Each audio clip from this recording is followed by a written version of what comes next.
¿tú a quién crees que es a quien le tiene más miedo López Obrador de estas figuras que empiezan a brillar? Mira, yo te voy a decir, le tiene miedo a quien salga de un proceso democrático, con esa fuerza. Porque esa es la que le va a romper el discurso. Porque mientras él habla de que, bueno, ya se está pidiendo que es una estupidez, pero está pidiendo que los ministros sean elegidos por voto, etcétera, pero él va a poner por dedazo acá porque él quiere recuperar aquella facultad metaconstitucional más importante del viejo régimen, que era que el presidente hereda el poder y hereda por su escogía decisión, escogía a su sucesor. Eso, nada más que hay una cosa con eso.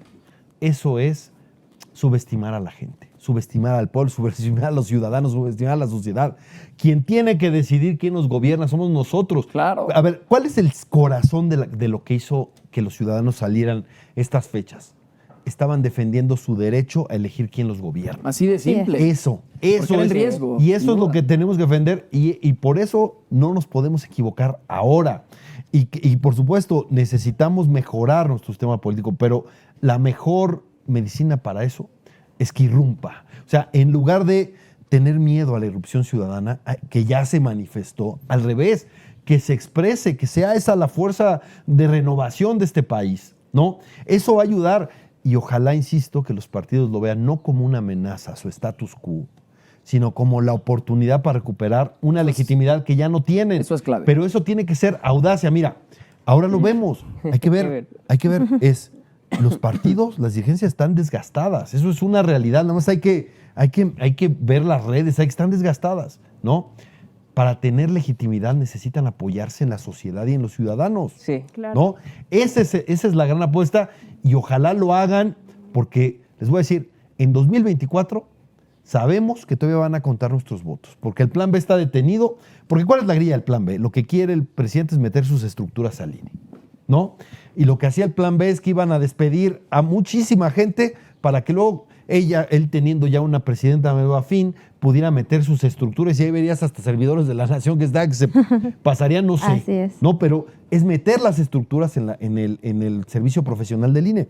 Pero ahora, en 2024, básicamente la estructura va a estar. En 2024 nuestro voto va a contar, pero en 2030, ¿quién sabe? Por eso es esta oportunidad y ojalá que lo entiendan. No estamos peleándola. Ellos pueden decir, bueno, pues me voy 6 años más al Senado, 3 años más de diputado y ahí voy en salvavidas. No, perdón. Este país tiene esta oportunidad y si se nos va esta oportunidad, nos puede vamos ser la a arrepentir. última. Exactamente, nos podemos arrepentir muchísimos años, ¿no? Y también la pregunta que hace Vero, Toda que la vida. seguramente se la están haciendo ahí en casa, es cómo, ¿no? O sea, los cómo. El cómo haces parte a los ciudadanos de esta elección de 2024 de los partidos políticos. Ya. Y yo diría también que no solo nos englobemos en la presidencia de la República. O sea, va a haber otros cargos que se van a elegir y hay otros tiranos que hay que derrotar. O sea, en el orden local, por ejemplo, yo lo vivo en Iztacalco, mi alcalde Armando Quintero es un corrupto de lo peor y se tiene que ir y se va a ir porque los ciudadanos de Iztacalco lo vamos a sacar. Así como va a suceder, perdón, Fer, en la presidencia de la República, en los gobiernos locales también hay que hacerlo. Y los partidos políticos sí se tienen que abrir a los ciudadanos, a los que militamos en un partido político y a los que no también, y darles la oportunidad de poder, si han hecho trabajo con sus vecinos, con los ciudadanos, si están en las posibilidades, darles la oportunidad de que puedan cambiar las cosas de su comunidad, porque no va a haber nadie más que cambie la situación en la que vives que tú que vives ahí. Ahora, ¿por qué no se fue Armando Quintero? Porque no hubo alianza en Iztacalco. Con alianza en Iztacalco, él hubiera perdido, pero ahí no se dio la alianza, ¿no? Ahí, ahora sí que hasta hablo por la herida. Con alianza se hubiera ganado caminando ahí, ¿no? Esa es una de las cosas que tenemos que aprender, es sí, nada más que la alianza es condición necesaria, pero no suficiente, ¿no? Y lo suficiente es lo que podemos hacer ahora. ¿Qué podemos hacer? Miren, háganse escuchar. Todos. Hoy tenemos todos un teléfono y nos podemos hacer escuchar, ¿no? Y mucha gente lo usa. O sea, hay que decirle que todos nos escuchen.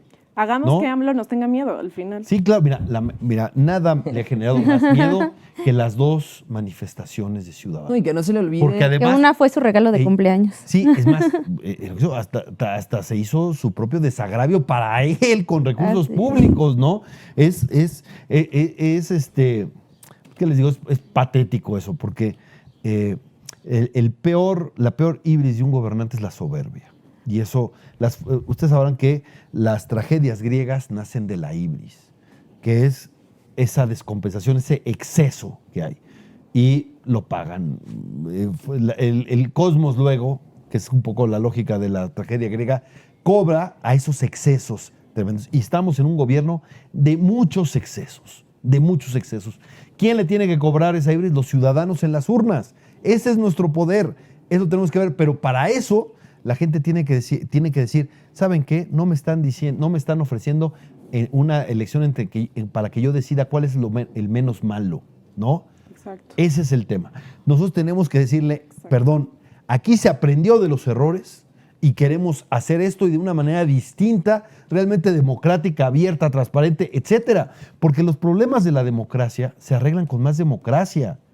Aquí, la crisis del sistema político, la transición, con las ventajas democráticas que se hicieron, que generó muchos vicios, corrupción, etcétera, pusieron el peor remedio. ¿Cuál era? El autoritarismo, la opacidad, que todos esos, por cierto, son incentivos de la corrupción.